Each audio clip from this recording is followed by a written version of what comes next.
সচিবালয়ে যে আগুন ধরেছিল মানে 25শে ডিসেম্বর দিবাগত রাতে, মানে 26শে ডিসেম্বর প্রথম প্রহরে বলতে পারেন। সে আগুন লাগার কী কারণে আগুন লাগলো, কেন আগুন লাগলো, কেন আগুনটা নেভাতে এত সময় লাগলো, কী পরিমাণ ক্ষয়ক্ষতি হলো, তা নিয়ে একটা উচ্চ পর্যায়ের তদন্ত কমিটি গঠন করা হয়েছিল। সেই তদন্ত কমিটি তাদের প্রাথমিক একটা রিপোর্টকে দিয়েছে। সেই রিপোর্ট তারা প্রধান উপদেষ্টাকে হস্তান্তর করেছে এবং তারা বলেছে যে আগামীতে তারা ডিটেল আরও দিবে। তবে প্রাথমিক যে ধারণা তারা পেয়েছে, তারা বলেছে যে এখানে কোনো ধরনের নাশকতার প্রমাণ পাওয়া যায়নি, মানে আগুনটা কেউ লাগায়নি, আগুনটা লেগে গেছে। এবং কিভাবে লেগেছে, কারণ হিসেবে তারা যেটা বলেছে সেটা হলো লুজ কানেকশনের কারণে আগুন লেগেছে। মানে বৈদ্যুতিক যে সংযোগ ছিল সেখানে একটা দুটা কানেকশন লুজ ছিল, ঢিলা। তো এই ঢিলা কানেকশনের কারণে আগুন ধরে গেছে। এটা হতে পারে, কিন্তু আপনারা কিন্তু ঢিলা শব্দ শুনে কিন্তু এটাকে খুব একটা গুরুত্বহীন মনে করলেন তা না, এটা কিন্তু হাসির কথা না। আমরা তো অনেক জায়গায় ঢিলা কানেকশন দেখি, লুজ কানেকশন অনেক জায়গায় দেখি। লুজ হয়ে গেলে তখন একটু টাইট দিতে হয়। এখন কি থেকে কি টাইট দেবেন আপনারা আমরা জানি না, আমরা অপেক্ষায় থাকি যে আর কোন কোন লুজ কানেকশনকে কে কে টাইট দেয়, অথবা না দিতে পারলে কিন্তু অগ্নিকাণ্ডের একটা আশঙ্কা আছে। যাই হোক, এই তদন্ত কমিটির প্রধান ছিলেন স্বরাষ্ট্র মন্ত্রণালয়ের সিনিয়র সচিব নাসিমুল গনি। বিরাট পোস্ট, কিন্তু আমলাদের মধ্যে অনেক মানে সিনিয়র মোস্ট আমলাদের মধ্যে একজন উনি। তিনি বলেছেন এই যে ওনাদের থিওরি তিনি বলেছেন যে অগ্নিকাণ্ডের ঘটনা তদন্তে বুয়েটের বিশেষজ্ঞ দল ছিল, ফায়ার সার্ভিসের বিশেষজ্ঞ দল ছিল, সেনাবাহিনীর দল ছিল, পুলিশের সিআইডি থেকেও কাজ করা হয়েছে। সবাই মিলে একত্রে একমত হয়েছে যে একটি লুজ কানেকশনের কারণে ইলেকট্রিসিটি থেকে আগুনের উৎপত্তি হয়েছে। এটা আমাদের প্রাথমিক অনুসন্ধান, এতে কোনো ব্যক্তির সম্পৃক্ততা খুঁজে পায়নি। আচ্ছা, কী পরিমাণ ক্ষতি হয়েছে তারও একটা ব্যাখ্যা উনি দিয়েছেন। সেই ব্যাখ্যাটা উনি বলেছেন যে আমি ফিজিক্যালি দুবার বিল্ডিংয়ে উঠেছি, নিজে এই নাসিমুল গনি সাহেব নিজে দুবার ওই বিল্ডিংয়ে উঠেছেন, ওই যে ভবনে আগুন ধরেছিল সেখানে। প্রতিটি রুমে হেঁটে হেঁটে ঘুরে দেখেছি, আমরা সবাই গিয়েছি। কয়েকটা রুম পড়েছে কিন্তু সেখানে নথি পড়েনি, মানে কয়েকটা রুম পড়ে গেছে কিন্তু যে নথিগুলো ছিল সেগুলো পড়েনি। কেন, এটা কিন্তু আমার কাছে ক্লিয়ার না। যে রুম পড়লে নথি পড়বে না কেন? নথিকে মানে আপনার দাহ্য কোনো পদার্থ নয়, আগুনের নথি পড়ে না কেন? নথি তো আরও আগে পড়বে। যদি রুম পড়ে যায়, নথি না পড়ার কী কারণ আছে আমি বুঝতে পারলাম না। যে তদন্তের যে প্রাথমিক প্রতিবেদন পাওয়া গেছে, সেই প্রতিবেদন নিয়েও আবার দু একটা পত্রিকায় টুকটাক রিপোর্ট বেরিয়েছে এবং সেখানে কারণগুলি উল্লেখ করা হচ্ছে কেন আগুনটা ধরলো। এবং সেই প্রতিবেদনে সেই প্রতিবেদনে আমি দু তিনটা জায়গায় আমি পড়ছি। এক জায়গায় বলা হয়েছে আগুনের উৎপত্তি স্থল 7 নম্বর ভবনের 6 তলা লিফট লবি সংলগ্ন করিডোর থেকে বলে প্রাথমিকভাবে ধারণা করা হয়। মানে 7 নম্বর ভবনের 6 তলার লিফটের যে লবি সংলগ্ন করিডোর, সেখান থেকে আগুনটা হয়েছে। আবার আরেকটা জায়গায় বলা হয়েছে যে অগ্নি নির্বাপন কর্মীদের সাক্ষ্য ও উত্তর দিক থেকে নেওয়া ভিডিও বিশ্লেষণ করে এই প্রতিবেদনে বলা হয়েছে যে আনুমানিক রাত 2টায় আগুন ডেভেলপ স্টেজে চলে যায়। ডেভেলপ স্টেজে মানে পুরো ধরে যায় আর কি, মানে বিকশিত স্তরে চলে যায়। ভবনে কোনো ধরনের ফায়ার ডিটেকশন সিস্টেম না থাকায় প্রাথমিক ও বিকশিত অবস্থায় আগুন শনাক্ত করা যায়নি। মানে এই ভবনে কোনো ধরনের ফায়ার ডিটেকশন সিস্টেম ছিল না। মানে কোথাও আগুন ধরলে আমরা বিদেশে বিভিন্ন সময় ছবিতে দেখি না, আগুন ধরলে অ্যালার্ম বেজে ওঠে, ধোঁয়া থাকলে অ্যালার্ম বেজে ওঠে, অথবা কোনো একটা কিছু একটা ঘটে যাতে নাকি সবাই বুঝতে পারে যে আগুন ধরেছে। এরকম কিন্তু আধুনিক ব্যবস্থা সব জায়গায় আছে, এটা খুব একটা আধুনিক তাও না, এটা আরও অনেক বছর আগে থেকেই চলছে। কিন্তু আশ্চর্যের ঘটনা হলো সচিবালয়ের মতো এত গুরুত্বপূর্ণ একটা জায়গায় সেরকম কোনো ফায়ার ডিটেকশন সিস্টেম ছিল না।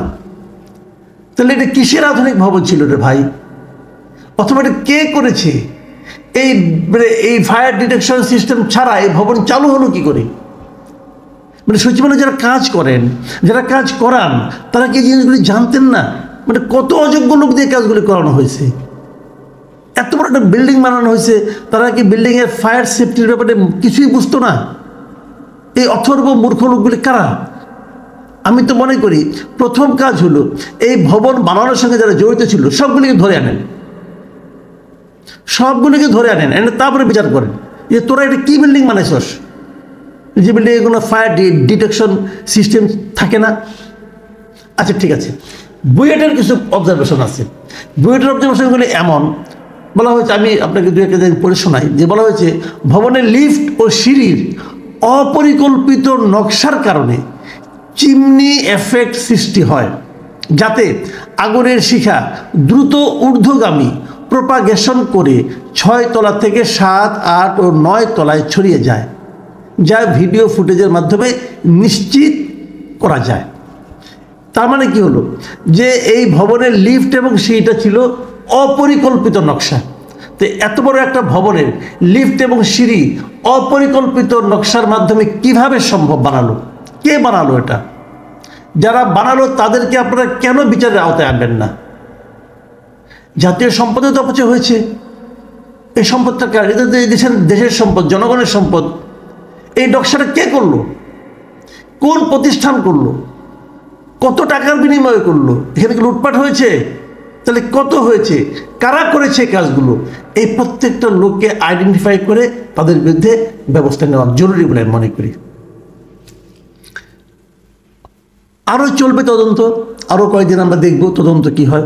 কিন্তু আমি এই আলোচনা শেষ করার আগে যে কথাটা বলতে চাই, যে এই যে তদন্ত, এতগুলি বিভাগ, ফায়ার বিভাগ, বুয়েট, পুলিশ, সেনাবাহিনী, সবার তদন্ত কিন্তু একই রেজাল্ট। সেটা হলো এটা একটা দুর্ঘটনা, এখানে কোনো নাশকতা নাই, কোনো ভিলেন খুঁজে পাওয়া যায়নি। তাহলে আপনারা ভাবুন তো, 26 তারিখ যেদিন আগুনের কথা আমরা জানলাম, সেদিনই আমাদের একজন উপদেষ্টা আসিফ মাহমুদ সজীব ভুঁইয়া, উনি নীলফামারীতে ছিলেন। ওখানে থেকেই উনি দ্রুত বেগে ওনার ফেসবুক পেজে কী স্ট্যাটাস দিয়েছিলেন মনে আছে আপনাদের?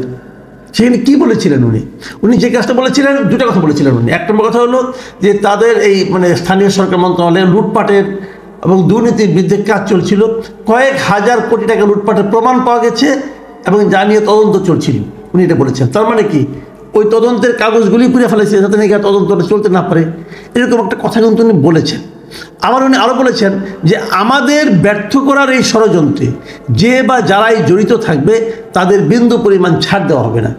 মানে এই যে আগুনটা ধরেছে, প্রথমত উনি ধরে নিয়েছেন এটা একটা ষড়যন্ত্র।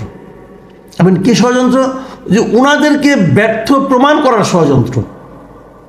এবং তারপর উনি বলেছেন যে যারাই এই ষড়যন্ত্র করুক, এই ষড়যন্ত্রের পেছনে যারাই থাকুক, তাদেরকে বিন্দু পরিমাণ ছাড় দেওয়া হবে না। এখন আমার প্রশ্ন আসিফ সাহেবকে, ভাই আপনি যে বললেন যে আপনাদেরকে ব্যর্থ করার জন্য এটা করা হচ্ছে, তো কাউকে খুঁজে পেয়েছেন? কে আপনাদের ব্যর্থ করতেছে? আপনি যে এই যে ব্যর্থতার কথা বলে যে একজন শত্রুকে খুঁজে বের করার চেষ্টা করছেন, অথবা একজন কল্পিত শত্রুর সন্ধানে থাকছেন আপনি সবসময়, এতে ভাই আপনার সময় নষ্ট হচ্ছে না? আপনার শ্রম যাচ্ছে না? এই সমস্ত অকাজে কেন সময় নষ্ট করেন? আপনার এক্সপার্টরা তো ইনকোয়ারি কমিটিতে বললো যে এখানে কোনো রকম নাশকতা ছিল না, তাহলে অ্যাক্সিডেন্ট হলো। তো অ্যাক্সিডেন্ট হয়েছে লুজ কানেকশনের জন্য, তাহলে আপনাদের মধ্যে ষড়যন্ত্র করতেছে লুজ কানেকশন। আপনাদের বিরুদ্ধে ষড়যন্ত্র করতেছে লুজ কানেকশন। আর আপনাদেরকে ব্যর্থ প্রমাণ করার জন্য ভাই বাইরের লোকের দরকার নাই, আপনারা নিজেরাই যথেষ্ট। শুনেন, বাংলাদেশের ইতিহাসে এত জনসমর্থন অন্য কোনো সরকার পায় নাই। প্রত্যেকটা দলের কাছ থেকে আপনারা সাপোর্ট পেয়েছেন।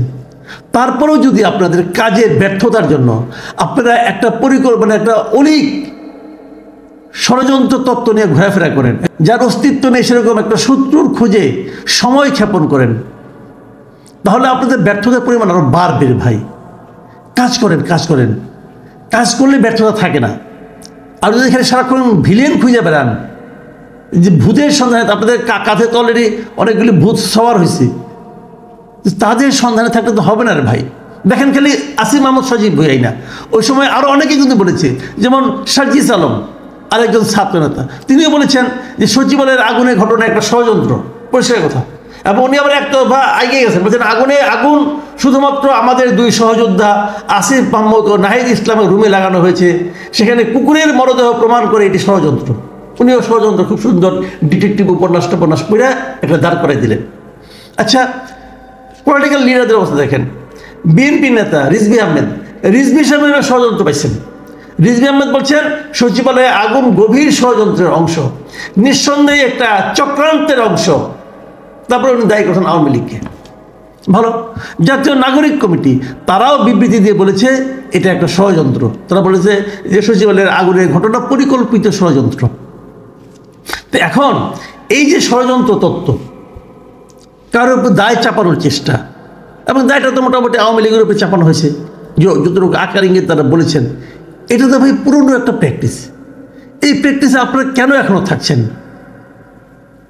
যখন নিজে কিছু না পারতো আওয়ামী লীগ বলে যেত এটা বিএনপি ষড়যন্ত্র, জামাতের ষড়যন্ত্র। এখন আপনারা খুঁজতেছেন আওয়ামী লীগের ষড়যন্ত্র, কিন্তু তদন্ত বলে কোনো কিছুই হয়নি। আবার এটাকেই মেনে নেওয়ার দরকার নাই, কিন্তু আমার কেন যেন মনে হয় যে এটা নিয়েও আপনি সন্দেহ পোষণ করতে পারেন। এই যে তদন্ত যারা করেছে তারা কারা? এখন তারা কি পেরেছে? তাদের তদন্ত কি আপনাদের মার্ক হয়েছে? আবার তাদের যিনি প্রধান আছেন আমলারা, এখন আমলাদের দিকে তো আবার কেউ কেউ কিন্তু ইঙ্গিত করছিল। তো এই সব মিলে যা হচ্ছে আমার কাছে ওই শব্দটি গুরুত্বপূর্ণ মনে হয়, যে লুজ কানেকশন। সরকার এবং আমলাদের মধ্যে এক ধরনের লুজ কানেকশন বোধহয় আছে। টাইট দেওয়া দরকার। কি টাইট দিবেন, কাকে টাইট দিবেন, এবং তারও চেয়ে বড় কথা টাইট দেওয়ার কাজটা কে করবেন? প্রিয় দর্শক, এখন এই পর্যন্তই। আল্লাহ হাফেজ।